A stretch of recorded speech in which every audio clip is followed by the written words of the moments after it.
Salutations, Queen of Shade here, and I would like to formally, cordially welcome you to Season 3 of One-on-One with the Queen of Shade.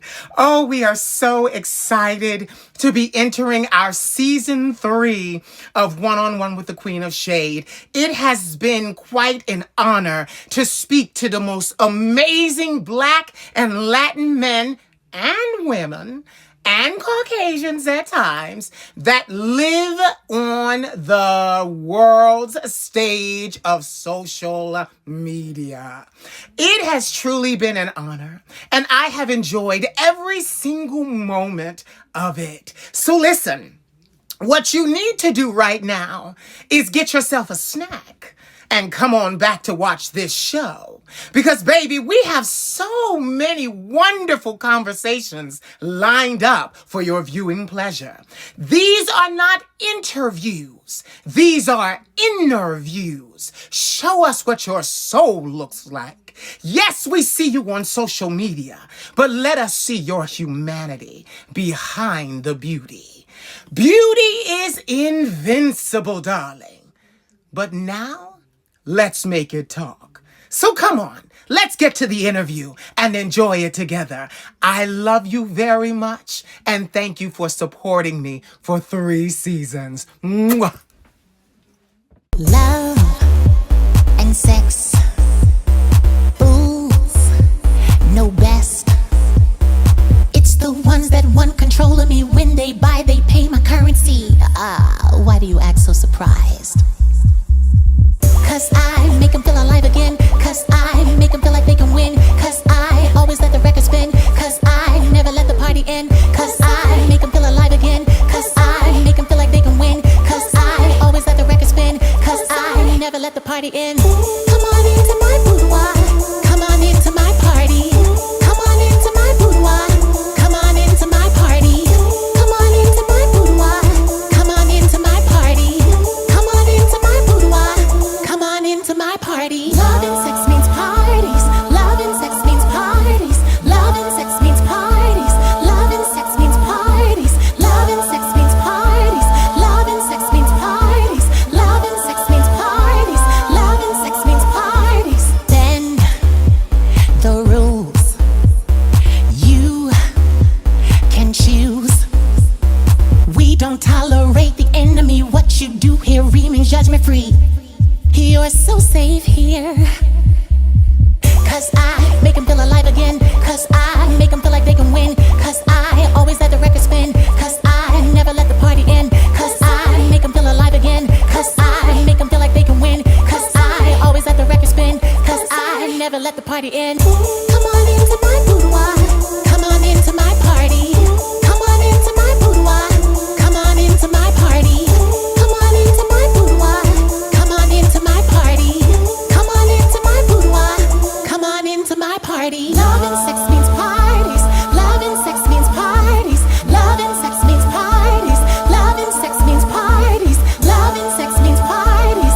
Love and sex means parties. Love and sex means parties. Love and sex means parties. Today's guest, international recording artist, and my sister in solidarity and truth, the Priestess.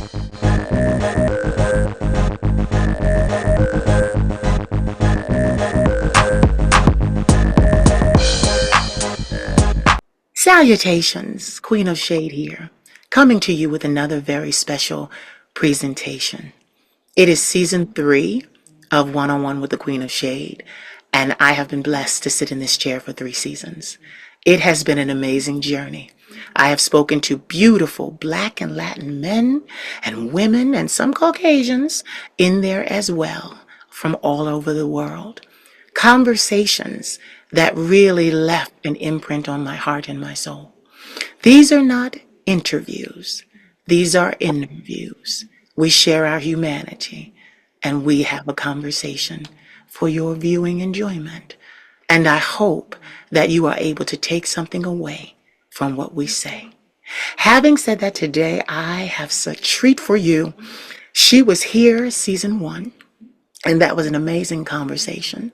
And now she's back for Season 3. And I know that the conversation is going to be amazing. This woman is a priestess in her own right. So she comes with divine anointing and divine favor. Having said that, please help me welcome back to One on One with the Queen of Shade, the priestess, Miss Yannick Taylor.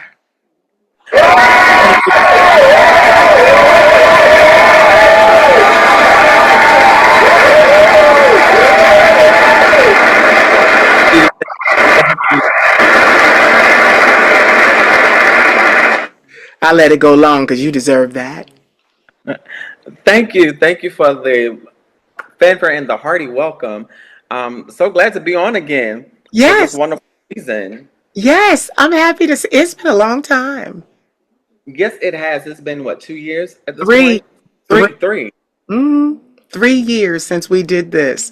Far too long. We call each other sibling. Far too long for the audience. This beautiful vessel has been in my life since I came to the internet. From the first time I uploaded a video onto YouTube, this beautiful light came into my life. And that was back in '07, '08, somewhere around there. Yes, I remember. Oh my gosh, we were on YouTube and we were both doing our individual things. Of course, a whole different person back then. Tell him about it. Tell him about it, priestess. Tell him about it. Oh, I was pretty efficient. It was a whole different person. Oh But yeah, we're here and we've come a yeah. mighty long way. And I'm so excited about that.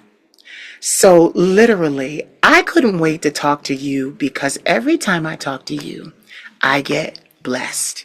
We have conversations that are real and raw, and I love that so much. So I first want to apologize in front of everyone for not speaking for so long. I got so busy. We went viral 13 years ago, and Mm-hmm. Yannick, it's been nonstop ever since that moment. Oh Whereas, yeah. yeah, whereas most people are ready for that moment, Yannick, I wasn't. So I went viral, and then I had to construct the company behind it. So I was playing catch up and running behind it, and it's taken me 13 years, but we did it. When I tell you, going viral is fun, but you have to have that foundation and keep it up. Because sometimes we're not always able to keep it up because life happens. And sometimes it takes us redoing the structure or reorganizing. Yeah, you're absolutely right. My 15 seconds of fame has turned into 13 years. So clearly somebody was trying to let me know that we had the right foundation. One of my buddies, I saw him last Christmas. He came to Philadelphia and took me out and things like that. He said, an overnight success takes 20 years.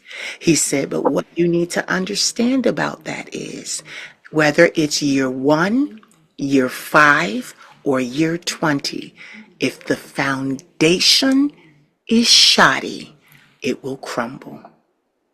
Oh, that is true. That is true. If the foundation is shoddy, it will crumble. And we've seen evidence of that. You've been doing it for over 13 years.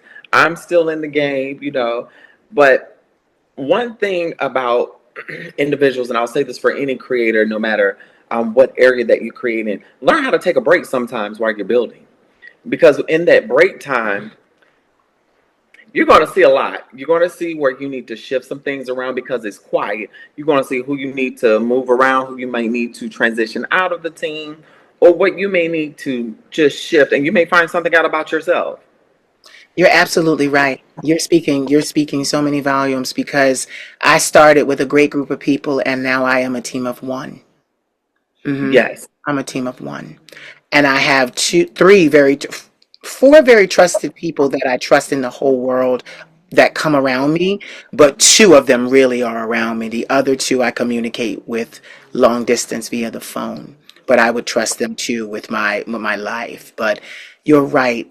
when you do something like this, your circle gets smaller because you're Yeah. right. You have to like assess, first of all, where you're going, where you want to go. Mm-hmm. 'Cause that's the thing, we've had a lot of viral sensations, but they didn't want to go Yeah. where I wanted to go. Mm-hmm. They weren't fixated on what I was fixated on. And you know me, for the longest time, my fixation has been ownership. I could have very easily joined the cast of this or joined the cast of that, or done this or done that or done this. But my independence was one, my freedom was two, and my ownership of everything I do was number three. So I had stark pillars that I call them my non-negotiables. I just had non-negotiables. And some people might be like, "Oh, well, try things." Well, I'm not exactly 20 years old. On Right. September next week I'll be 43. And happy early birthday. Thank you. Thank you. So Look, my fixations, and I will call them that, my fixations are different.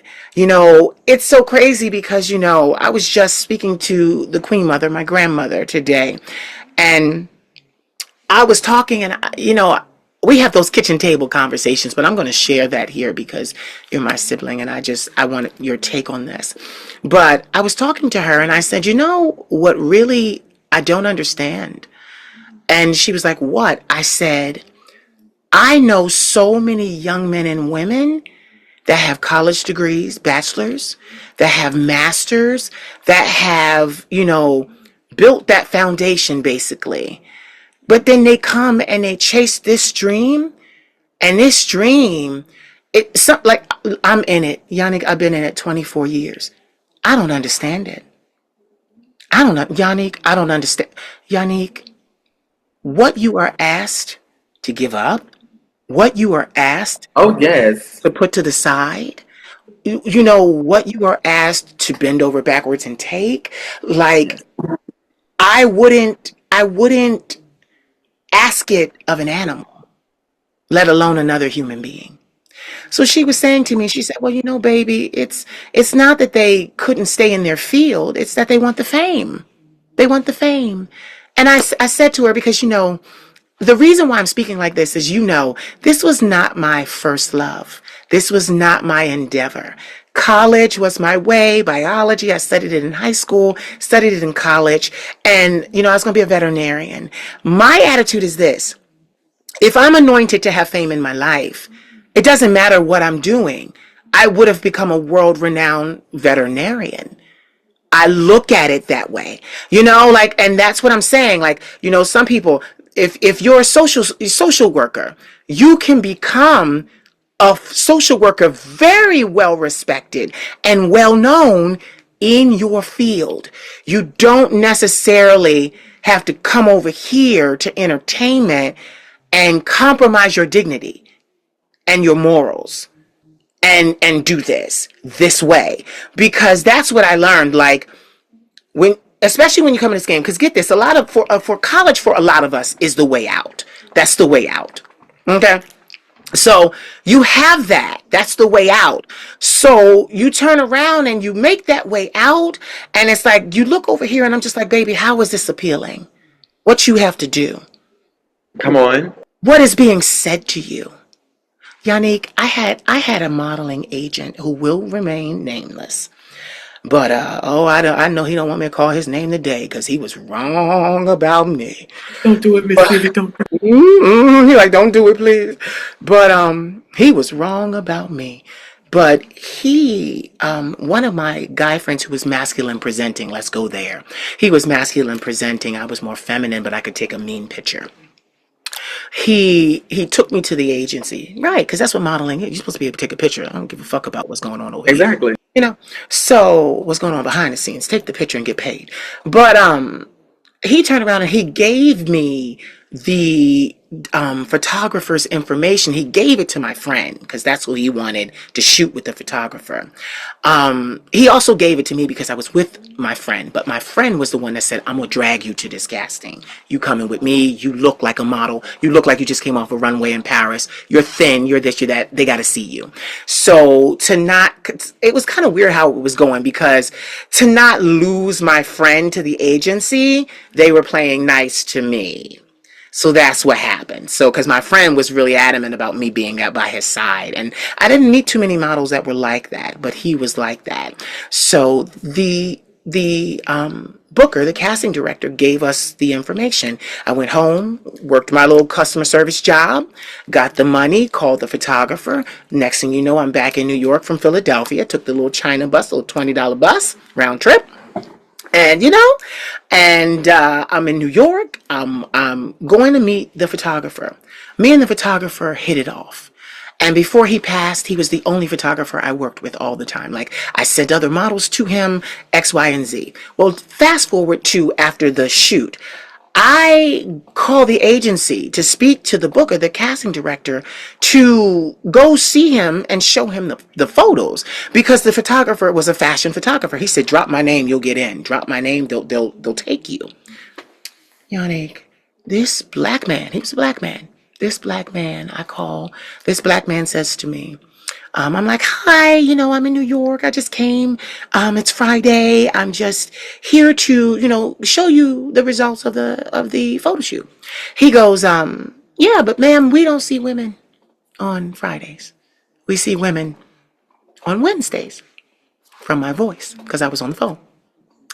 I said, "Yeah." So I said, "Well, you know where this is going." I said, well, that's great because I'm a man." He said, "You're a man?" I said, "Yes." He said, "With all due respect, you don't sound like one. And don't come back to my agency until you do." Slam the phone in my ear. So that's just one example of the kind of visceral hatred we get in fashion, film, and music. No one would really sign up for this to just be signing up for this. A lot of us sign up because it's a way, we see it as a way out. Go ahead, you were saying something that cut out. Um, we do sign up for things and we don't know the cost that it may bring. Um, Coming from somebody who walked in ministry for a little while, the areas that you walk in, you'll be surprised at how at the inner workings and how people feel. So, yes, it's a crazy game out there in these industries, especially if you don't fit the patriarchal mold that they want us to be in. So, I love it. No, I'm gonna get you talking because I love when you speak. When you speak, I love when you speak because you go there. So expound a little bit on the patriarchal mold. Tell us, come on, priestess. so we've all seen this whole gender war nonsense and the thing, who gonna be the boys and what makes a real man, but patriarchy is centered around the male or the father. So if you don't have this toxic masculinity or you don't have the deepest voice or you don't have that grit and gruff that a lot of men who feel they are not real men because they lack certain fortitudes, they project it, and this is how we got the mess of patriarchy and all that. That's some of the mess, some of the way how we got it. But with the ideal of manhood and what it takes to be a statuesque model, that's all rooted in white supremacy and patriarchy and this idea that a man is this tough iron grit individual. But there are several different ways to articulate manhood, especially when you're modeling. And we've seen in the last 20 30 years the diversity in modeling, even in the entertainment industry, yet it still holds true to some of the old school formulas. That's why for your voice, not good enough. You're too femme, you're too this, you're too that. And I'm like, okay, well, okay, we'll see about that. Then you go on to somewhere else or you do it on your own. And then those same people have to eat crow afterwards. That's exactly what I was looking for. you know, in all honesty, There are so many people, Yannick, eating crow right now when it comes to me, concerning me. See, this was cute when it went viral and it was a novelty act. It was cute when I was running around in my grandmother's church hats. They're making an appearance this season. It was cute when I was running around in church hats and bare chests and sunglasses and a little lipstick. It was cute. It was comical. It was comic relief. But what a lot of people don't realize is that I had my start in this industry long before I ever did that. And what they don't want to admit was that that was a calculation on my part. That was a calculation. That wasn't just, oh, I went viral by happenstance. I actually, and I said this in a meme, I had to dumb myself down to get the spotlight. I had to become cartoon gay and, for the banter and say bitch and turn my head. And, I had to do all those things, but had already been in the business for years, seen Paris, walked away from that because they wanted me to transition and I just didn't feel like that was the way for me. And it was like, oh, but you're going to make so much money. And I said, well, but the almighty dollar is not my God. It's not my God. I'm not going to transition on the idea of money being the thing to keep me warm at night. And that's another thing. They put these demands on you. Okay, if you're going to be this, then you got to go all the way. And I'm like, well, what am I? Because to me, I'm just a brown boy from Philadelphia. Say it. I'm just the brown boy from Philadelphia. And get this, even heard that. Went to one casting director and he said, excuse me, where are you from in Philadelphia where they speak as properly as you do? So I'm like, damn. I'm like, okay, well, I'm actually from Willow Grove, Pennsylvania. He said, well, from now on, say that. And I'm like, it was what I'm getting at today, what I'm opening with, is there are so many politics to us, for us, being who we are. And the reason why I went that way, because now I'm pivoting, the reason why I went that way is because since I met you, Yannick, since I met you, you have always been this unapologetic, very regal, very, I don't want to say mahogany, I want to say oak tree, very strong pillar. You were that then. I was a kid of 23 when I met you online. I'm young. I'm maybe 43. You see, like this is a long time, this is a long time. And literally I've watched, because we follow each other on Facebook. We're on everything. You are still that oak tree.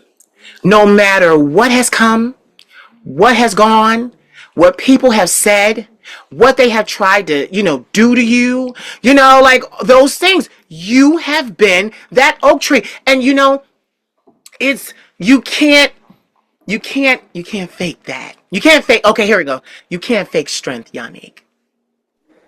Oh, because you don't know what it took for me to get the strength. There's a lot of unspoken stuff I don't share. Mm-hmm. But baby, I tell people, I said, if I was to write a memoir, the way people will be like, what? Mm-hmm. Mm-hmm. Mm-hmm. Because certain things ain't for everybody to know. But that means a lot that you would say that, because it takes a lot of strength, especially being Black and trans in this current climate. It's taken a lot more strength that I wasn't counting on having to use, especially with these regular attacks from Lord Siren and the powers that be. And, it's a wonder that some of us just haven't completely lost it, and my heart goes out to those fallen soldiers in the fight since this fight has began and up till now, even going forward, I just want to make sure that I'm showing myself worthy to be venerated as an ancestor, but not only that, showing people that you too gonna make it through this. We gonna make it through this, united and organized together. We're gonna make it through this. because there's strength not in just individuality, but in numbers. And I must say, you are that pillar of strength. You're that oak tree as well. You're that sycamore. Because I've seen you over the actually 20 plus years Yeah. uh, going into the industry and careers that you ventured into and that you're still doing, and how you've remained strong even when the people weren't coming or the people weren't there. And that's one thing people got to understand. You got to keep going even when people stop, because you never know who's looking at you. You know, you never know, because again, somebody's looking at you for their strength. This is why I tell people, um, with strength, yes, we can admire people, but admire authenticity, because everybody's not real. And I'm quick to tell people, don't put me on a pedestal, because I'm still human at the end of the day. I'm still human at the end of the day. And because I often thought, what if I was not the person who I am? Where would I be? And you I know could be. what's so crazy? That for you, because we're going to get into a little of your background, but literally, you're right. You're right. And you know what? I'm so glad to see you still standing in this, because it ain't too many of us still standing, Yannick, because it's No, just not cool to stand. It ain't. It, like, as far as being a martyr, don't nobody want to do that. Don't nobody want to do that. Don't nobody want that. We don't want, no. You can keep that married, no, you can keep that. people are too focused on being the next thing, being the next it person. But have you ever considered not stepping on people, or have you ever considered not having to sacrifice your humanity? And I see, I'm gonna get in trouble, No. because I've seen people that we've come up with, not just collectively in our careers, but in our individual lives. And you've seen them sell out and start playing for the ops, start giggling in the ops face. But then at the same time, you forget your intersectionality, darling. You forget where you lie, because you don't want to be called one of the good ones. I'm talking boldly in this time for a reason. You can't afford to be one of the good ones and go along with further harm to the community. You can't do that. Um, Shut up, Yanni. Okay, I'm going to go ahead and say it. With even some key players that we admire, sometimes we have to call people out and hold them accountable. And we, as individuals, especially if we have a platform, we don't like accountability. It's I've uncomfortable. had, I've, I've had to hold myself accountable this week over some stuff. Misunderstanding, you have to hold yourself accountable, because if you don't, now, I will say that there are some things that are irredeemable. You cannot be redeemed from that. I'm sorry. So make sure you don't commit some unredeemable act. Yeah, you're so right. Accountability doesn't feel good. It isn't fun, and you do it alone. You do it alone. When you take accountability and responsibility for something, you do that alone, because that doesn't happen externally. You take accountability first inside, internally. Your soul says, I own this. And then after your soul says, I own this, then we start to see the outward changes or moves that you Yes. make. Go. Yes, and accountability is important. We could talk about holding everybody else accountable, but when are we going to hold ourselves accountable? Certain groups of people don't want to hold themselves accountable, but when you shirk accountability, that says a lot about who you are. You have no integrity, and you will use and do any and everything to get ahead. And with people like that, you can't trust them. You can't trust them. Can't trust what they say, what they do. Because if I can't hold you accountable, baby, you might just snatch me off from the earth, from the remembrance of the earth, and it's gonna be a problem. Yeah, yeah. I feel you on that, because, they don't need to mess with people like us, because I'm coming back. And when I come back, you're going to be much older than you were when you hurt me. So you're going to be an easy target. You better hope I don't get the ancestors and a couple of other entities on you, darling. Okay. Okay. All I'm saying is I know some weights. Yeah. No, but you're absolutely right. And I'm glad that you brought this up, because we cannot, like, and this is the thing. I think what everybody needs to understand is we're all scared. We're all scared. Yes, we But are. but being scared is a natural emotion when you're faced with an aggressor or an assailant. Fear is natural. You're going to feel It fear. is. But you said And something at the beginning of this in numbers. We don't have to be afraid alone. that's right. And one thing I'm seeing in this whole scheme of things as we are in these uncertain times, sounded like the late Reverend Clay Evans when I said that.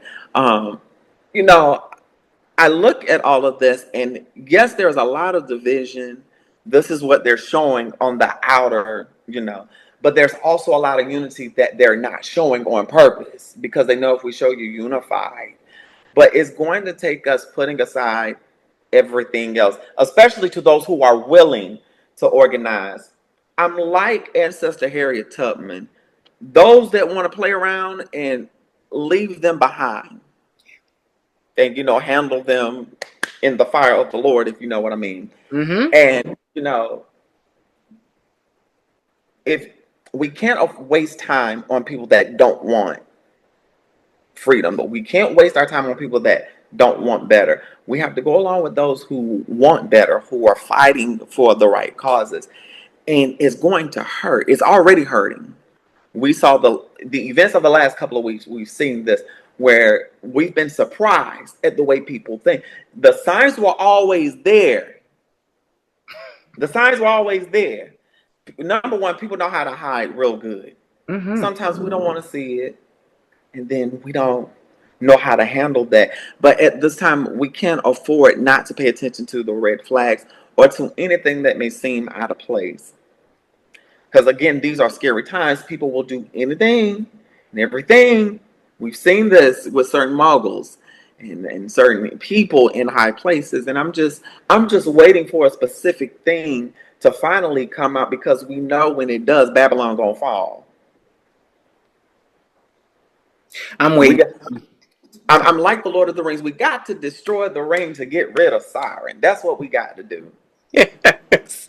Yes. But too many people want the ring. You said that. You said that. You said that when we first started. Too many people want the ring. Y'all seen what the ring does. You said it's not gonna do me like that. See, case in point, it's like that man we told y'all wasn't any good. Mm-hmm. We dated him. We went out with him. But you was like, girl, it ain't like that for real. But we keep telling you. And then when you find yourself in that situation and you come back, why didn't you tell me? Verna, we told you, girl. You didn't listen. You didn't. It had you by the grip. But it's okay because we all make that mistake. But when you learn, you do better. And we've seen people learning the consequences of their actions and undoing, deconstructing their upbringing or deconstructing some modes of thinking. And this is another thing the industry will teach you. You're going to have to change your way of thinking. You're going to have to deconstruct everything that you know. You're right. You're absolutely right because, you know, when I decided to build it alone, when I decided to do it on my own, it was so foreign for me to be like, no Grammy, no Oscar, no Tony, no Emmy, no, none of these things that they created to award or to, yes, to celebrate great talent. And my grandmother was the one that told me, baby, great talent doesn't need a trophy to remind it that it's great talent. Great talent is great talent before that they ever got that trophy. Because she had to pull my coattail and say, baby, great talent did the talent first before it got the trophy. So it was already great talent. If it never got the trophy, it was still going to be great talent. And it took me a long time, Yannick, to wrap my head around that. And the reason why I'm going to say that is because, I came from mainstream and then walking back into independence, everybody else. And see, that's the thing. Everybody else has been brainwashed and programmed by the system to only see success one way. And it's their way. Everybody else, oh, they're so underrated. And it's like, what are you talking about? They own everything they do. But you look at Exactly. and you're praising the person that doesn't own not a single line in a single song that they're singing. But that's success. That's what success looks like to you. Exactly. And I told someone, we had this conversation once I exited pastoring and thus coming out of ministry. They said, "How do you feel?" I was like, "Tell, I feel great." I said, "It was never my intentions to be a mega pastor. I was all for Black liberation and teaching the Bible the correct way, the liberated, Christ conscious standpoint. But when you recognize that you don't fit into certain spaces, it's better that you do it on your own or with a select group of people that you know are going to have your back." I've had that team, I've had that structure. And like you said, when you have to go back to being your true to you, because you know certain paths, you have your own things, you know. You've seen some of my newer content that I've been doing, some of the newer things, and showing a little bit more of my hobbies and things. And I'm like, you know what? This is me. Let me get the following that I want. I always said this, even if I don't reach fame or get the Grammys, I just want to live comfortably and be able to give back to the community. Now, if I get that Grammy, it will be fine. If I don't, it's still going to be fine. But we never know what could happen because things are changing. You never know what revolutionary act, because we've seen each other's work. So, Yeah, we know. And you know what I also know? It has to happen. There was promise made a long time ago to our ancestors. The freedom must happen. The shift and the balance of power must turn in our favor. And they're yeah. trying, their powers that be, because this is higher than humans, are trying so hard not to, or to prevent that shift. Because that is when the miraculous is going to start to happen, because our people are a magical people. We are an anointed people. We are a spectacular people. And that's the thing. So I always look at it and I'm like, isn't it funny that an inferior race, I said it, enslaved a superior race and then spent 400 years trying to brainwash us to make us think we were inferior. And they're doing so much now because now capitalism is in decay.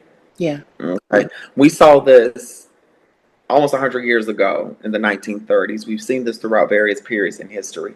And history shows that right now, if we band together, yes, I know we're scared as hell, but now is the best time for us to organize and set up something that'll catch us from this fall. And unfortunately, there are casualties already. Yeah. You know, if we don't hurry up and do something, because we really can't depend on the powers that be, because some of these powers that be, in every aspect, they're playing along to get along. But the privilege that you think you have, I'm going to say it again, y'all. Mm-hmm. Privilege that you think you have, y'all, is not going to save you. Yeah. It's really not going to save you at all. And I keep telling those in our community that are so against the trans community, that are so, yes, even in the LGBT community, we got people that don't like each other. But all this division in the LGBT community is unnecessary, because number one, the trans community is the reason why we have a lot of the things and the rights and the reproductive rights that we have. Okay. I need y'all to reference some people: Marsha P. Johnson, Sylvia Rivera, Miss Major, all those good people. Even those that we don't put on a pedestal. We have people doing those things. Even the trans women that we have now. I'm not gonna get to calling names, you know, but that's a little history lesson for y'all. But it's been black queer people that have been doing the work, and unfortunately, it got whitewashed. We saw how several years ago they tried to whitewash the Stonewall movement, the Stonewall movement. Don't do that. We've been here, but it's sad when it's your own communities that seek to do you harm. And you know, growing up, us being deviating from the gender binary and the societal norms, we were penalized, we were sexualized, we were brutalized, Mm. we were stigmatized because we were different. And I'm like, well, baby, This is what we were naturally before colonization, but that's a whole nother story. But yet you want to sit here and get mad at us as if we're the ones that is just going around wreaking havoc when we know it's not us. But also at the same token, when people know that their power is waning, they're going to do any and everything to stay afloat. And when you're working that erratic, we've seen this with certain archetypes or unsubs, if you will, through our history. When they ramp up, they get erratic and it goes from sugar to mess. Now you're messing with everybody else's stuff and everybody looking at you like you're stupid because now everybody's seeing that you will do anything to stay in power. Yeah, and you see, I love when you talk like this. That's why I just let you talk, because I love when you talk like this. No, because I feel like you're a fifth element. I feel like it's just the power is just going straight up. Like I just feel like it's just going straight up because literally and coming back down, straight down too. Like the whole balance of it, the output it matches the input, and that's what our people need to understand. Don't quit until your output matches your input. Case in point, the last ministry I was in, and I'm not being petty when I do this, I want to give a shout out to Pastor Maurice E. Stevenson for teaching me how not to be a leader. Thank you for the great teaching. Now back to it.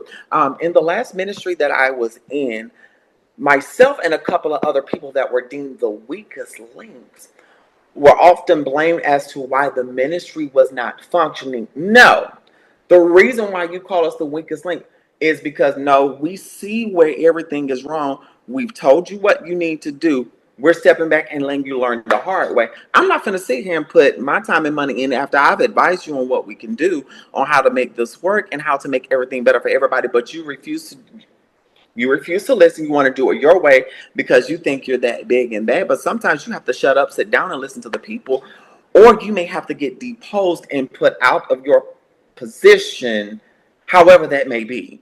You know, and people don't I understand love when, when you speak like this. We're having a conversation within a conversation, and I love it. right? Please continue. Because like people don't understand like when you are that gung ho about not giving people opportunities and destroying certain foundations, it's not going to work at all. So you can go ahead and think it's I, but settle down. I'm gonna leave that You know what's so crazy too? alone.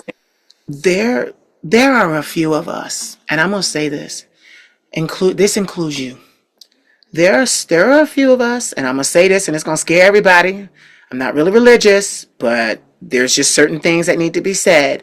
There are a few end time folk, end time, that are gonna be in use around the end times, and that's you and that's me. So we can have that conversation. We can say that there are a few people that we gonna be used to wrap this thing up. So people they want to act like, oh, the earth is gonna go on. No, no, baby, they've been saying it for years. Oh, he's soon to come. He's soon to come. No, no, no, no. End time, baby. End time. No, not he's soon to come. End time, baby. This is the wrap up. This is the culmination of the events. And I love that because in that, I will say that those of us that are called for that, and you don't have to be in ministry, you could be in anything. You could be in mainstream entertainment, you could be anything, you could be an author, you could be anything. Regular businessman. Those people are being pulled into solitude. They're being pulled into isolation so they can hear themselves and their higher selves and the God of their own understanding and their ancestors. Like the channeling that is going on right now, the channeling alone, like it is nuts. Like it is nuts. So, and it's kind of funny because when you think about these people, like I said, end time people, they not on the front lines of these protests. They not out there.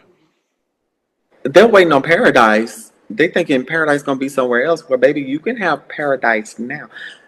Jesus didn't tell us to watch as well as fight and pray. He didn't give us certain tools. He didn't put himself as a martyr for the sake of sin and shame. No. No. You got it wrong. Jesus was for the liberation of all people. And that's the thing that they are missing.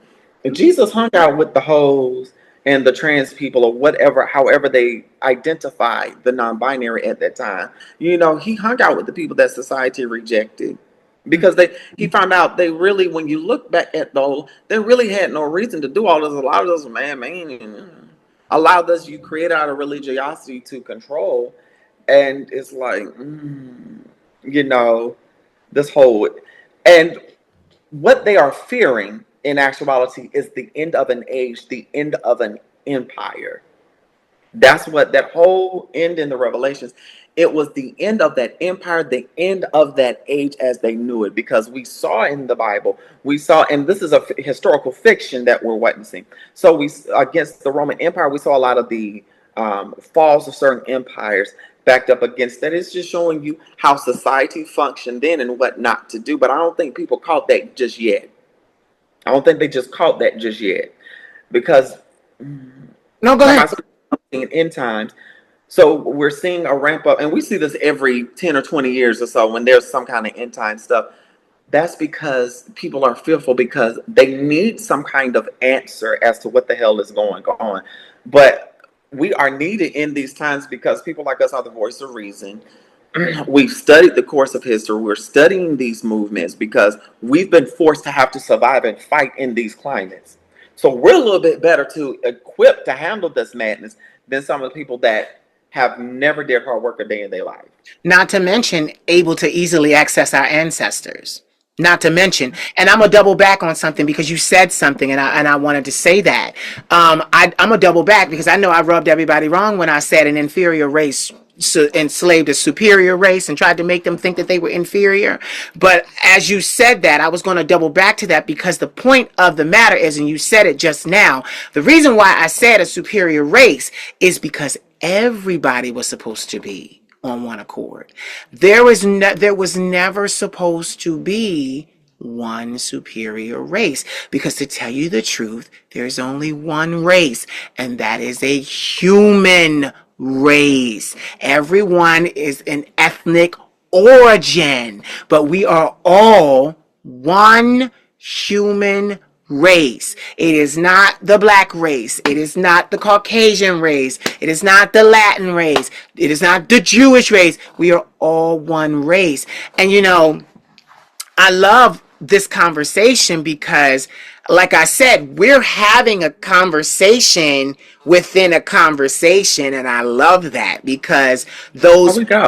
yes, those people that are cerebral will understand and catch what's going on here because, as we said, we're siblings. So we're having a conversation with our mouths, but you got to listen with your heart and your spirit. And you got to hear what we're telling you that we're not. See, we're saying things, but we're also not saying things. And you need to pay attention more to the things that are not being said than to the things that are. And see, that's another thing. Like you said, I love that you said this because the queer community is better equipped to do that. We can hear you. We can hear what's not being said. We can talk to the ancestors. We can channel. We can do all those things standing right in front of you. Exactly. And you won't know a thing. And see, I tell people not only listen to what has been said, but listen to what has not been said. What has not, the things that that are unsaid will teach you a lot. Not just in the scheme of the world, but in whatever respective industry that you're in. Yeah. Don't be scared to poke the bear and ask them questions. Yeah. Ask the You know, questions. And everybody, but you know what? Everybody's trying to be so PC, Yannick. Everybody's trying to be so PC. Everybody's trying to be so that's PC. how we got here. Say that again. That is how we got here. Yep. You Exactly. know, and when people saying when we talk about political correct, people think it means, oh, just being no. In a lot of instances, politically correct means be on the right side that is going to get you the privilege. No, baby, I'm going to be politically destructive and deconstruct some things because now, and this again, this goes into your respective industries, because everywhere you go, there's a certain politic that's involved in music industry, modeling, corporate America. I've been in several of these industries, even in fast food. There is a certain mode of thinking, and you have to deconstruct from that mode of thinking, from those politics, because with those politics, you're going to be discombobulated. And I'm thankful for the label on with Heartopia Records. Big shout out to Adrian Miller and the crew. He said one thing: I'm thankful to have artists that aren't chasing clout. Oh, Because that's the only way you're gonna get on, if you chase clout. I'm not chasing clout. There's been some people that have gotten on for not chasing clout. Because the thing about it, when you're being authentic, the clout is gonna find you, and you ain't got to do a whole lot of work. But also, you're not doing it for that. mm-mm, That's why I tell people I'm thankful for the following that I have. mm-hmm, You have to be thankful for where you are, because clout isn't everything. mm-mm, mm-mm. Yannick, There's a part of your soul and your humanity that you sell for clout. clout don't pay. Been there, done that. Clout don't pay, Yannick. You're saying it. Clout doesn't pay. Let me tell you something. I'm famous on several continents. Not a dime. Not a dime. Supported by investors. Offline investors. Not a dime. Not a dime from clout. And the thing is, I'm so vocal about it. It's because I want people to understand it takes more than fame to change your life. You got to really have a business plan. Try a business plan. Because, and I'm going to say this, because a lot of the situations that people are in, they cause being inauthentic. You went to a Fortune 500 company, a label, an agency. They've been around for almost hundreds of years, 200 years, 100 years, 90 years. You went to them with no capital, none whatsoever, to invest in your own career. I did it when I was younger. You're walking off the street, and it can be fashion, film, or music, and you ask them to give you a career, and you don't think they're going to say, okay, sign here, sign here, sign here. And then you're going to think you're going to get the career, you're going to start to see things happening, and then it's going to stop. And then you're going to go to them, Yep. and you're going to say, oh, we need to renegotiate this. And they're going to say, no, you signed it. This is what it was in the beginning. This is what it is right now. And this will be what it is going forward. And I'm going to use an example. I'm going to name drop here. Prince said this. Prince said every time he went to Warner Brothers, he went like, I just think this contract needs to be a little bit more fair. And they said, oh, you want out of your contract, but you signed this. And he said it. He held it out. He said, but you signed this, but you signed this. He said, yeah, I know I signed it. I just want to renegotiate the terms. And they're like, no. You signed this. This is what you signed. Yep. And I try to tell people all the time, that first contract you signed, you're done. You're done. That's it. Are you crazy? You think they're going to put millions of dollars into your narrow behind, with you coming here with nothing? They got shareholders of these companies, board members, and then you get mad. I don't feel like they see me at this agency. I don't feel that they understand me. I don't feel that these record executives know what I want to do. And then you get mad when they decide everything for you. And hello. That's why I took your advice from years ago. That's how long we've been riding, y'all. Yeah. You told me if I was to sign something like that, you told me to stay independent. I'm still independent. I just have a label that supports me, the artist, and allows me my independence. You know, yeah. I'm happy to say I'm a signed independent artist. You know? Yeah. And I'm loving it, and you know, more control over what you create, more control over distribution, more control over publishing for all you people. There you go. Exactly. And for a while, and we've talked about this, I didn't stop doing music. I couldn't really do things like I wanted to because of spacing and access. I did a remix a few years ago of Sustaining, Yes. and did another remix of another song. And I said, you know what? It's time to come back out. And with all of these things that happens to artists in the industry, I think it's very important that we educate people on how the industry works to prevent this from happening. And that's why y'all need to get a certain book. We'll talk about that later. And I was very upfront with what I expected from the label. So look here, I want to retain rights to my stuff I own.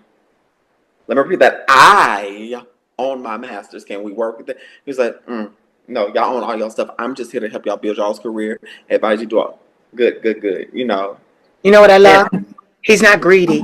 I can tell you right there, he's not greedy. He's going to take a cut of the profit. See, I love and that for his know-how, for his connects, for his expertise to get you out there, get you more distribution, get you more publishing. He's going to take a cut. That's how it should be. That's how it should be. and then not only that, but being open to everybody, being all inclusive. He said, "We're not going to do this. No, no, no, no. We living in crazy times. I just want people to. I just want people to be heard." And I'm grateful because that was my biggest fear. And it's funny. I had went to another label in 2018, sent them my music that I had out. They never responded. However, I've been getting emails for them asking for talent in response to the previous.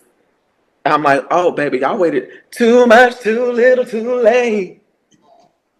Y'all waited too late. It may not be the level that y'all have, but see, I know what I have when you know what. This is why I tell my babies out there, know what you got before you cast your pearls to swine, before you put it out to the people. Make sure you cultivate it. Even if sometimes you may lose your footing or you may lose a portion of your wealth due to life circumstances, still have your stuff together with what you got. Because as we talked about last time we talked, I was in between homes, if y'all get what I'm saying. Think I got my own space now. And, you know, that took a lot out of me. I said, but I'm going to work with what I got until I get to where I'm going. Yeah. And that's what you got to do a lot of times before you sign that contract. Because if it feels weird, 9 times out of 10, it is weird. Can you say that again, please? If it feels weird. Then it is weird. Everybody, get this. Before a bad deal is signed, every single person's alarm goes off. And Hmm. do you know what? Because I mentor so many artists. Do you know what every artist thinks to themselves in that moment?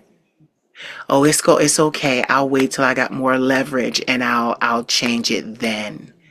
No, the You more don't. you sign, you lose your leverage. You lose your competitive advantage. Oh my God. See, we having a conversation and we're gonna continue here. We still got a little bit more time. So no, tell us about this label and when it happened. I'm so happy to hear this. Congratulations. Because you Thank you in so. there and I ain't want to interrupt you, but I'm like, yes, come on, tell me about it. Big shout out to Adrian Miller and the crew over at Heartopia Records. I signed with them in December, but I kept it under wraps for a while. And I'm thankful for this opportunity, and is giving me that foot to the fire to get music done. So your girl is doing music, and it's something. Yeah, I'm gonna be reaching out to you after this too, because we got to talk about some things. Yeah. But I have some things in the works. Because of certain political events that have happened, I've had to put some things on hold towards the latter end of this year. But I'm excited. I'm actually doing everything myself this go around. Some of the production things, so I'm trying my hand at some things. But I'm going to also have other hands on deck. Just in case. But Heartopia Records is a lovely, lovely, wonderful label. So Where are they based? I'm based here in DC. We are DMV based. So and I love that it's DC based. DC is one of those places of music for me because I grew up listening to go-go as a child, Yeah. and being able to come back and forth here for a time period. I love it. I'm glad that I made it home here, but I'm loving the fact that I'm with someone that's local based and we're pulling local talent. So I'm excited. You know what? I am excited for you because that's the thing. I remember you held out until it was right. Yes. That's what you did. You held out until it was right. And that's the thing. People see, this is the thing. Most artists are going in as artists, they're not going in as entrepreneurs. They don't Mm-mm. think they have anything to offer. So wait a minute. If you don't believe in your talent, how dare you go sign up with somebody and you Right. not, yeah, you're not telling, now hold on, you gonna make money off me. You're gonna make money off me. If you're gonna sign me, you're gonna make money off me. We're gonna make money together. Oh, because if I eat, we all eat. Because I know what I got. Yes. And in the process of the last few years, because I actually took a long extended absence from performing publicly. One of those reasons being I wanted to get some things done with transition first, but I have scared myself um, with what I've been coming up with in the lab. So it's rediscovering who I am as an artist at this point.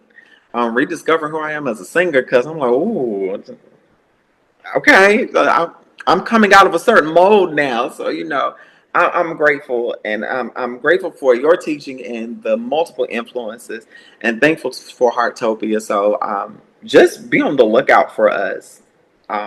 We I'm have some so great things. excited. I'm so excited because as you're speaking, this sounds like a partnership.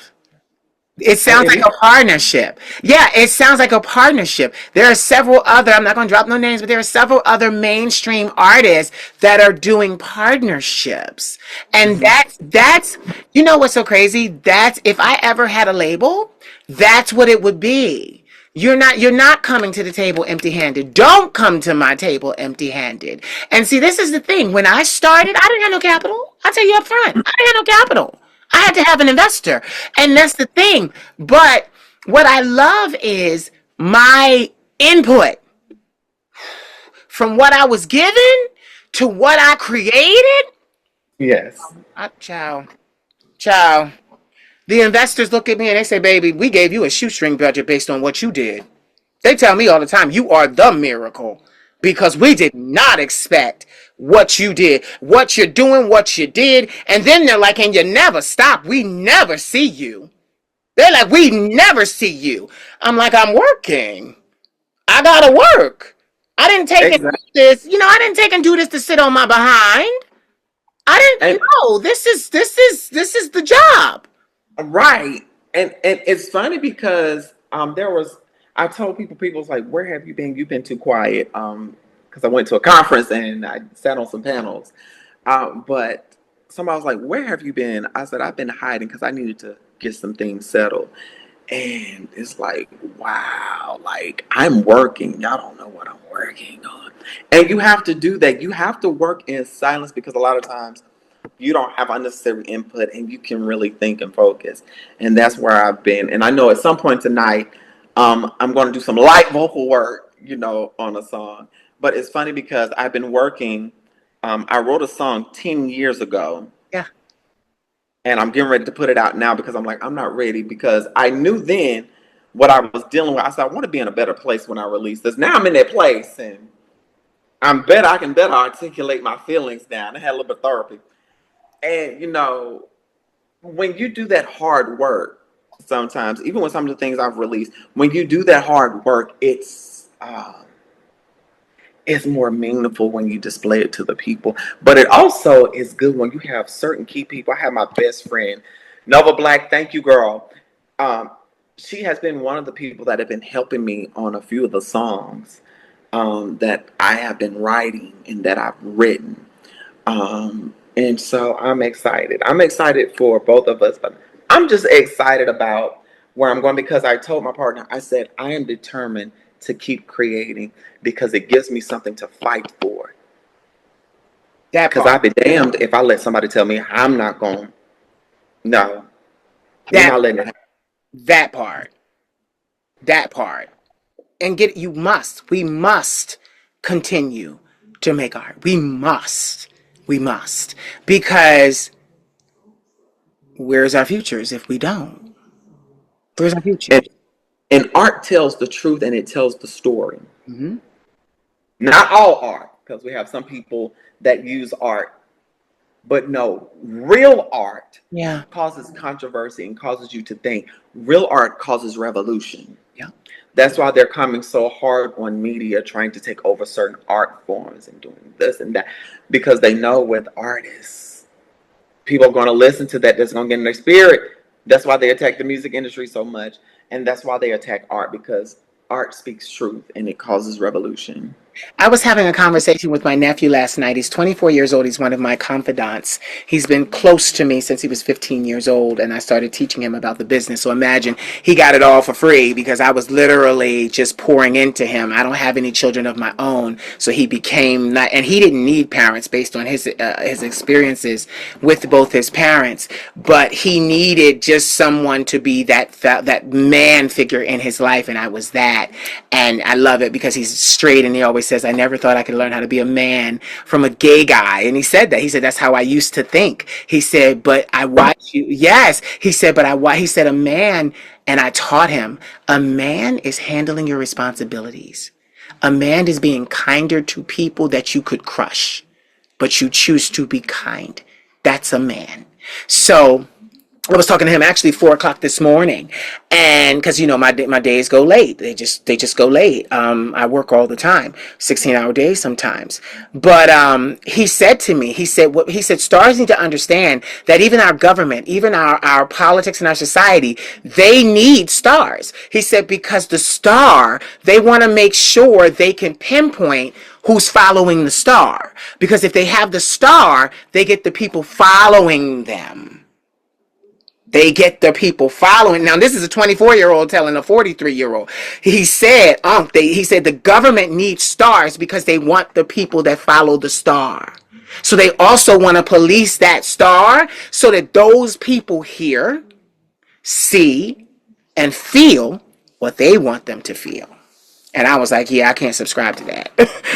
And you notice certain celebrities that follow certain ideas, and we notice how their following, a lot of their following, not all, a lot of their following follows with certain political or certain societal ideals as well. And it's kind of scary when you really think about it, because looking at some of our favorite artists, finding out some of their politics, or back, and things weren't like they were when we were growing up. For the newer generation that's listening, we had to find out stuff in the newspaper weeks or months or years after the fact. You better Whereas social media, you're finding it out in real time.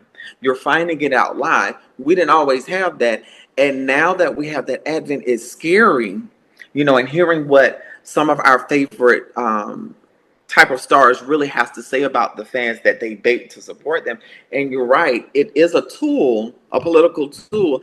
That's why I tell people, because I don't want to call myself a celebrity, be mindful of following celebrities, because remember, a lot of these stars are billionaires at the end of the day.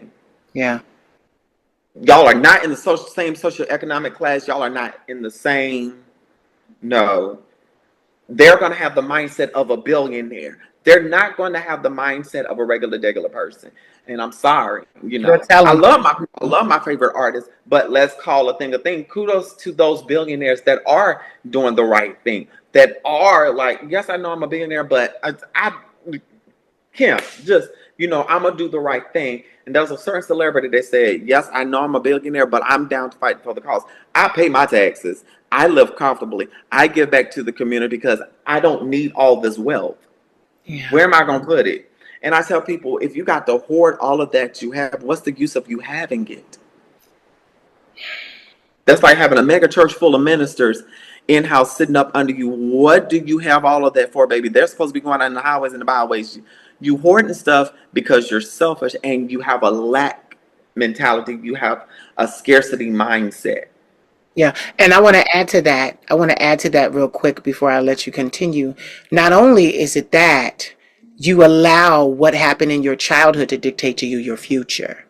Because yes, you grew up hungry. Yes, you grew up poor. Yes, it was hard. Like for me, mama was on drugs, daddy was too. But you don't allow that mentality to cause you to stay in this I need to hoard everything to myself. I need to just keep it for myself because I fear not having a safety net. No, what happens is you do the work, like you said earlier, you do the work, you do the therapy, and you build your own safety net and you open your hands again. Because if you've got your hand, this is an old religious thing. They always taught us this. If your hand is like this, what can we put in it? Your hand got to be like this.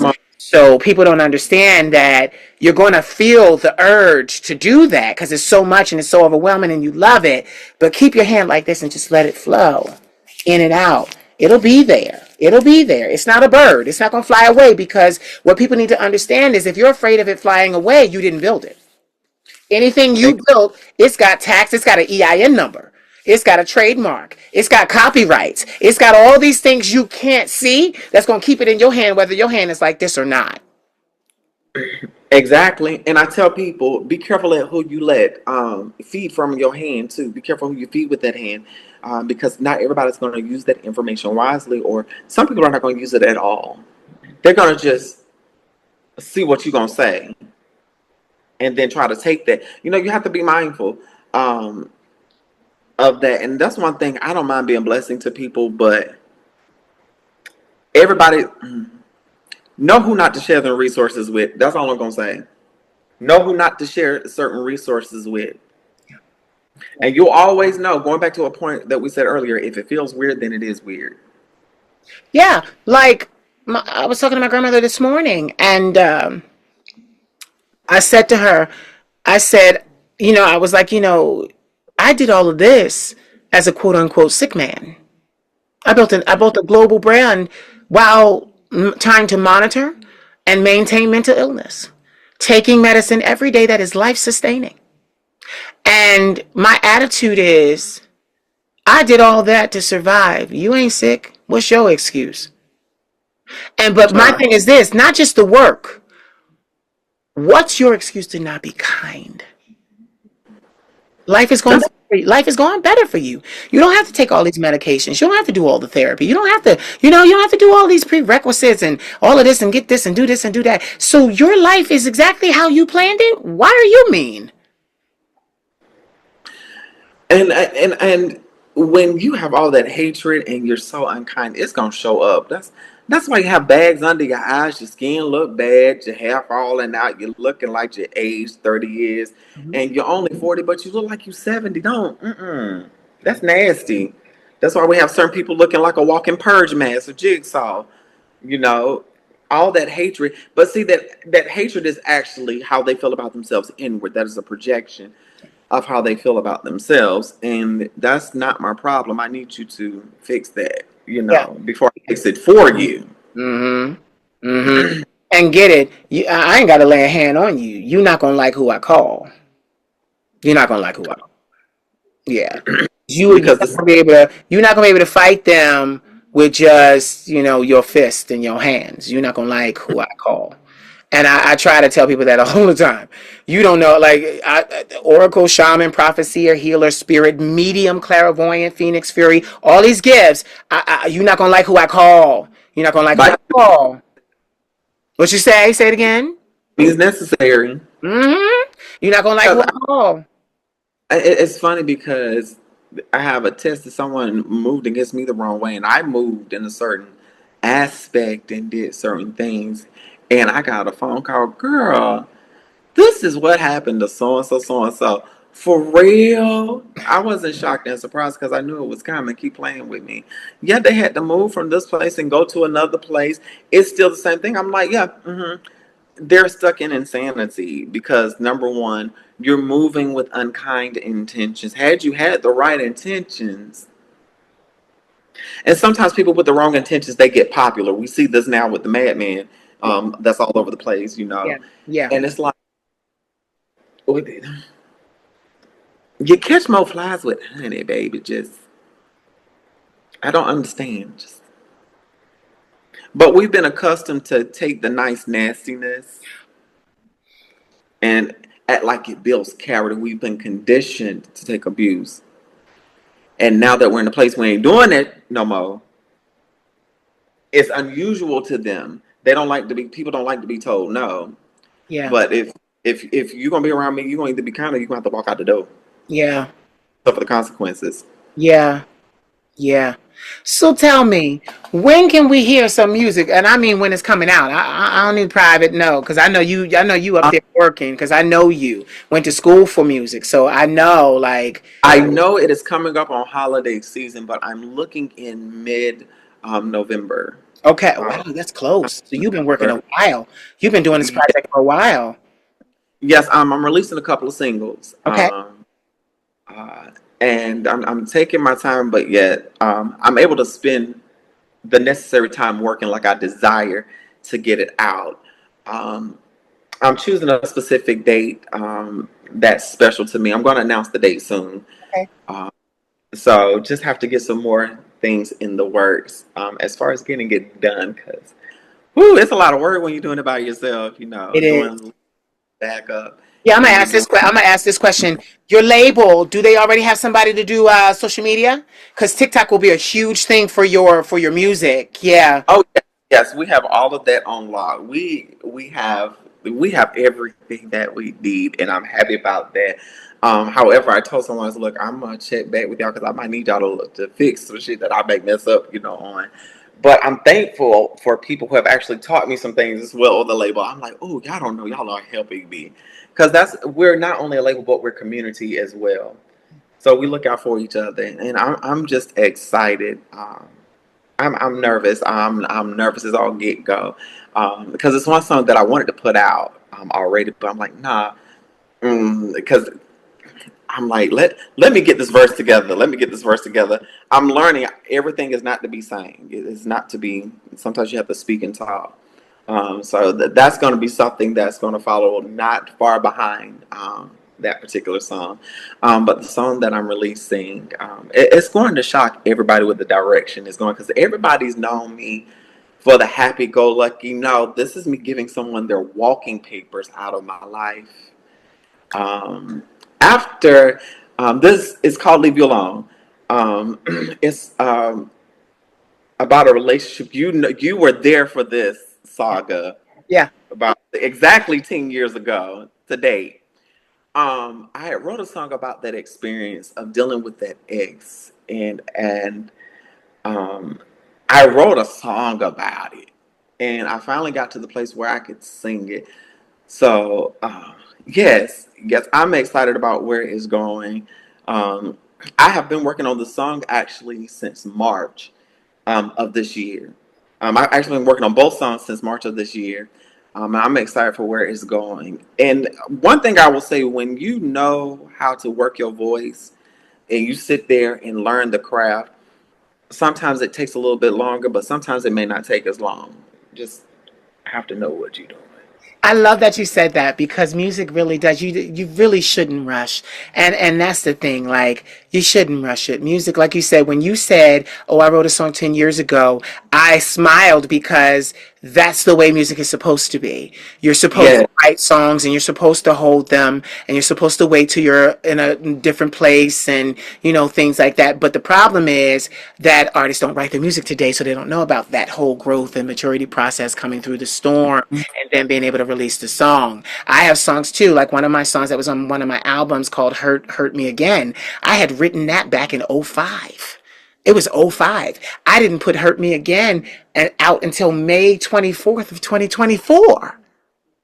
oh, right. Yes. And see, and this is the thing. People go, "Oh, well, you held that music. It's dated." No, it's not dated. Because if you look at the record industry, they're not caring about the new music. They are making money off of the shit they already own. They making And you a remix to the song. It's a derivative of a song they already own. So they can keep their money based on what they got years in advance. So exactly. like, people don't like.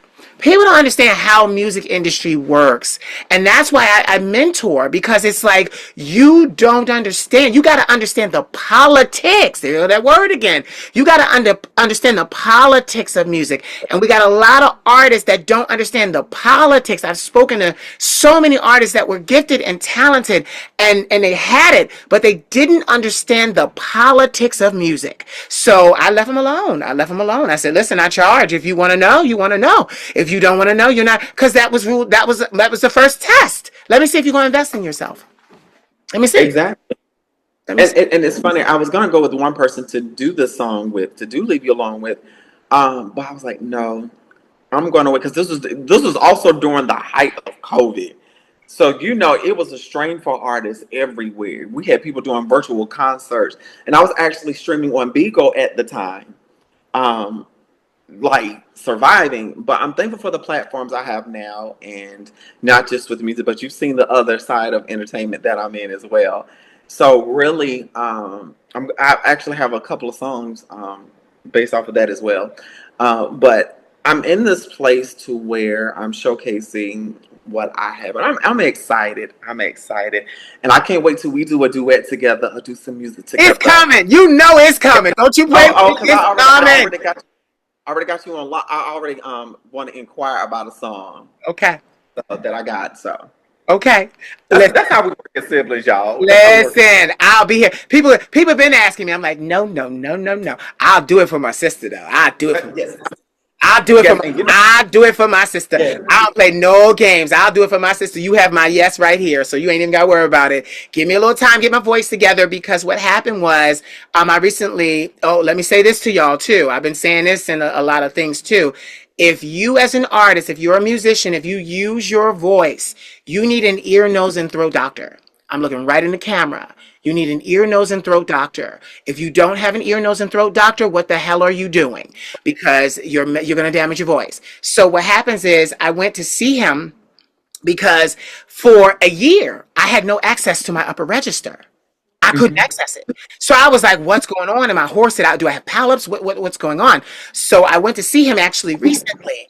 And he, they do the camera up the nose and down the esophagus. And what he saw was, he said, okay, there's no polyps. He said, and there's no inflammation. There's no nothing. He said, so just rest your voice. He said, what it is you are a professional voice person, like voice artist. Artist is what he said. He said, literally, as a professional voice artist, you use your voice nonstop. I'm always talking. I'm always delivering. I'm always doing this. I'm always doing that. He actually referred me to a speech pathologist, not to learn how to speak, but this is actually a voice therapist. He said, I understand that you have a vocal coach, but you need a voice therapist because you literally use your voice to make your money. There's never a time I'm not using what this is. And he said 13 years of using this that way takes a toll. But I was so glad because I call myself not going on tour, not singing all over the place to preserve the voice. I didn't want to be like some of our stars that get into their 40s and it's not there. So I was so like, and what's so funny? I was so worried before I went to him because I thought I had like lost it. And it was crazy because it was psychological. Because as soon as he told me nothing's wrong, came back. So I was like, okay, all right. So Yes. said you really just need to rest. But trust me, I'll rest up. I'll rest up and simply I will be there for you because that will be amazing. Like amazing. Like And you have. absolutely amazing. I can't wait. And you have to take care of your voice. That is why once I left ministry, I did not perform publicly. I stopped really singing as much, you know. Let me get this together, because being in the church and being a former pastor, minister, and doing praise and worship, you do a lot of glottal onset and a lot of grinding your vocal cords together for that grit and growl of gospel. Now I found out a healthier way to do it, but because I'm classically trained, Hmm? it's hard. I have to force that grit, or I have to be real high, like going towards coming out of my passaggio to do that. I can't do that anymore. I want to preserve my voice, but because I'm still kind of churchy in certain aspects, if I have to take it to church, I'm like, okay, calm down. because you'll catch yourself, because I have caught myself in the midst of evangelizing, doing praise and worship, and I was like, okay, Yanni, calm down. You're going to hurt yourself. People don't realize that. Like the voice is so it's so and you know what's so crazy? These artists sign to these labels and they never realize that you can hurt yourself. Like you can hurt yourself and not deliver the albums that are a part of your contract. I know several, I'm not gonna call no names, but I know several mainstream superstars whom passed without fulfilling their contractual obligations because they were having vocal problems. Like I know, like literally, it was in the documentaries. It was said by them. Like literally, it came out. They hadn't fulfilled their contractual agreement. They got all this money and didn't do the work. So, but it was because, and you have to be, and I want to say this too, be careful what labels you're with because you don't want a label that tells you, oh, just sing this now. Don't worry about your voice when you get older because it'll be on wax. We'll record it. No, you want to save your voice. Because you're going to need that to make more money and stuff.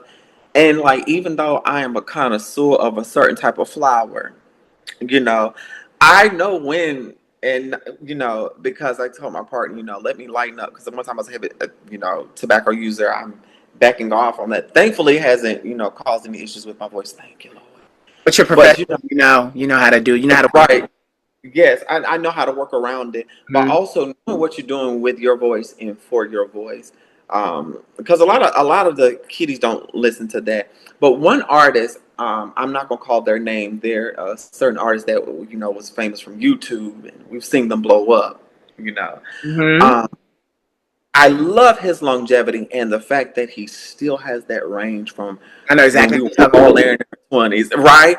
And being able to see him live, and I'm like, whistle register still. Now, I purposely don't showcase my whistle register not often. You have to be in a certain place. If anybody's watching this and it was on Bigo and heard me saying I'm in love under new management, you know about that C#5. So, and I blame gospel music for that and the Barrett sisters because that's who taught me, and Karen Clark Sheard, that's who taught me how to do all that, you know. But I've learned if I'm going to be able to hit those notes, I'm not going to partake of certain things. No alcohol, diet change as well. Because people used to get mad at me because if I had engagements going up and I was going to be busy, I would go on a 30-day fast, no caffeine, no red meat. I would go vegan, no alcohol, no nothing. Let me get this voice together, and then I am like warming up. Let me go on to YouTube and see how I can do this, because sometimes we go on a budget and we can't afford certain things. Oh And yeah. going back to teachers, I was taught in college, and even now, just listening to myself and being able to feel when you're doing it wrong and doing it right. Ain't that And you something? Ain't that something when you're a real connoisseur of the voice, you know when you're doing it wrong. You know. You know. you remember when I released Sustaining 10 years ago, I was like, I'm sustained. I can still hit those registers, but I'm a little bit older now. Your girl will be 40 in 6 more months. You Yeah. know, Congratulations. Coming into the club. right? I know that my voice is getting a little bit darker, and because I'm older, it may affect my range. I'm hoping I'm gonna still have that pristine range, but you never know what can happen in life. But and understanding I have other health things going on at times, but I'm thankful that I'm still in good voice. And I was actually working on one of the songs that I'm putting out, and I have a lot of Clark sister influence, and I'm employing that for this particular song, for a specific reason. And I was listening, I shared it with my bestie, and she was like, "Oh my gosh, girl, I love when you hit them high notes and you hit that vibrato." I'm like, "Girl, you don't know. I'm scared I'm gonna lose it. That's why I use it like I do." Right. But you know what I love? I love that my vocal coach did say this. And you know this. You're classically trained, so you know this. When done right, the voice should only improve as you get older. It should only improve. Exactly, and it's actually scared me at how much my range has increased. Mhm. Since I really started employing my head voice and falsetto. Yeah. a lot in developing that to sound fuller. And all the people like, why do you sing it? I don't sing everything only for background purposes, or if I'm singing certain songs that I know I can get away with that in. You know, like Tremaine Hawkins, a wonderful change has come over me. You know, You better sing. give me some I Never Lost My Praise. You know, give me some old school Tremaine Hawkins or something like that. I will do falsetto on that. But then I've started changing key to songs, Yeah. you know, of course, but only when I have to. But when you're in the gospel world, for those of us who don't walk in the binary, you see a lot of male sopranos and a lot of male altos now. And all those people like they're singing up for so no, no, no, no, no, no, no, baby. That's your actual range. I Because the did patriarch, that all my life. It's like, that's my range. Chest, baby, even now, feel that people thing. like, Johnny, can you sing soprano or alto? Why? Just I want to stay in the tenor baritone range. You have Okay. a beautiful voice. It has always been so rich. So rich. Like I tell you, so rich. But it's that classical training. Yes, yes. And it comes out unexpectedly. I was listening to you remember when I had this posted Prince Charming. Um I was singing that and my best friend was like, girl, I heard the operatic part come out of you. I was like, I've been trying not to do that when I be doing some of my background vocals, but it's natural. But excuse me. Mm-hmm. Coming really finding my roots with my R&B sound when I did sustaining, although that was churchy, finding really getting bit more into the R&B sound now. It's like R&B and gospel sound one and the same, but they're yet so vastly different. And employing some of that into use, and I love it. And You know what's crazy? For the last, like the beginning of the year till now, I've been going around my city to cathedrals, and I've been using the open airways in the cathedral. I go during the day when there's no mass because they're Catholic. So I'm not Catholic. I just asked the priest if I can yeah, use the sanctuary. So I use the sanctuary, and I've been doing my whistle registers up in the sanctuary. But I've been posting them. I'm up to like.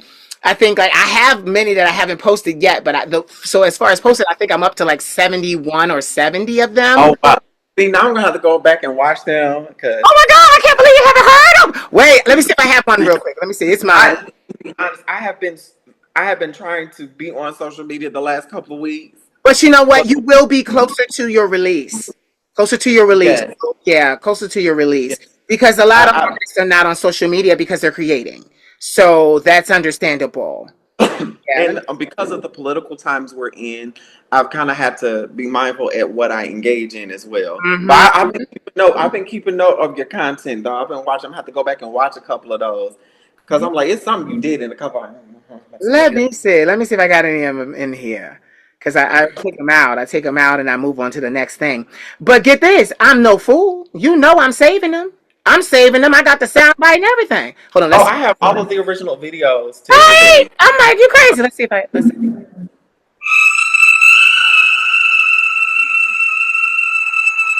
I can't go that high.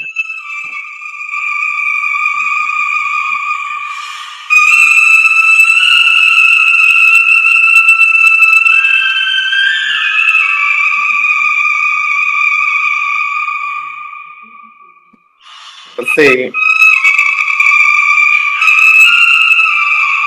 But you see, you can hear that it's rough. And you But that's what happens when you sing live. Like I'm singing it live. So I'm like, exactly.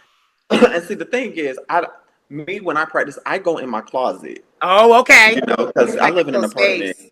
Yeah, and I go in my closet where all my clothes is at because I know that'll muffle a lot of the sound, and I'll go in there and I'll work the voice because a lot of times for me it's getting over that break, getting over that passaggio, and I'm having to learn how to do that again, Yeah. like without hitting falsetto because I'm trained as a bass baritone. Yeah. I can work F all day long, but I want to get to F sharp and go back to there. So But you know what? It's gonna come. But get this. Our time has gone. And I'm going to let you go. Ask me why. Because you're coughing. I need you to go hydrate. Oh, So, baby. yeah, I need you to I, hydrate. Yeah, I need you. yes, yes. And also, don't get mad at me. I had a little bit of caffeine beforehand. So, That's okay. Listen, I feel like I'm about to sneeze. So hold on. Let's see if I get it. Yeah, I did. I'll edit that out. then also allergies got me this week too. So, So get this. I have enjoyed talking to you. I love it because we just talked, and I love that we ended this conversation with our art. All that we yeah. said, we ended with our art, and there's so much more to come, and I can't wait to ask you back. But listen, for season 3, I ask everyone a question. I've been doing it season 1, season 2, season 3. Season three's question is: in your mindset or in your mind's eye, what is the definition of beauty? The definition of beauty.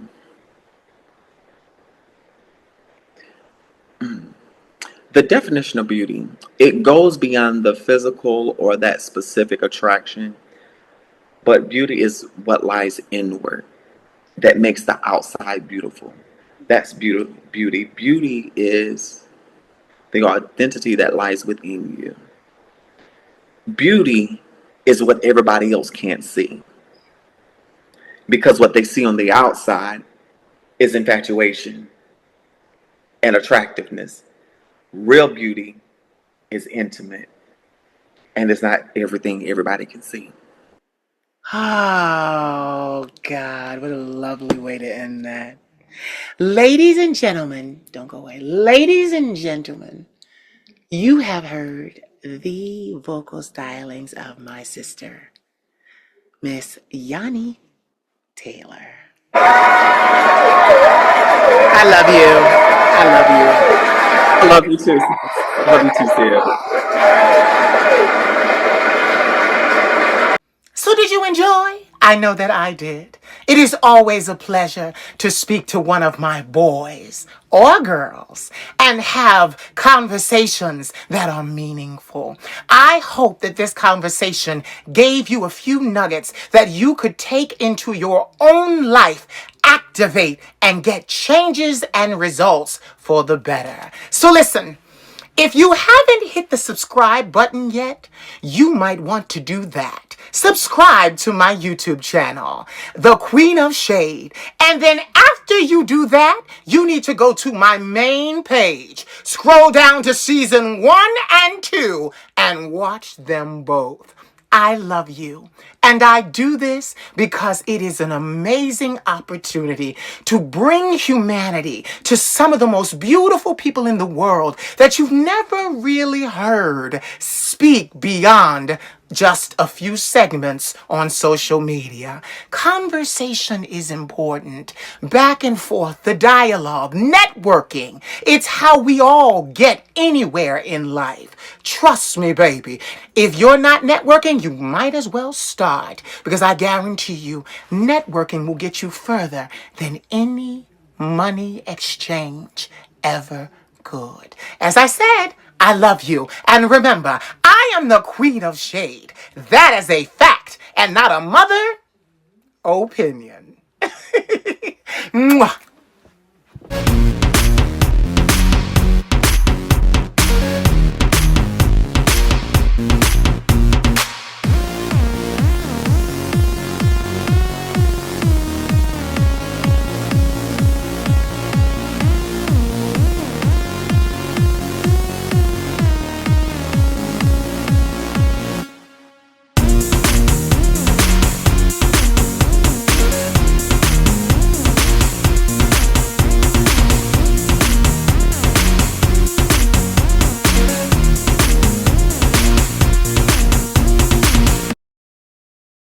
Don't worry.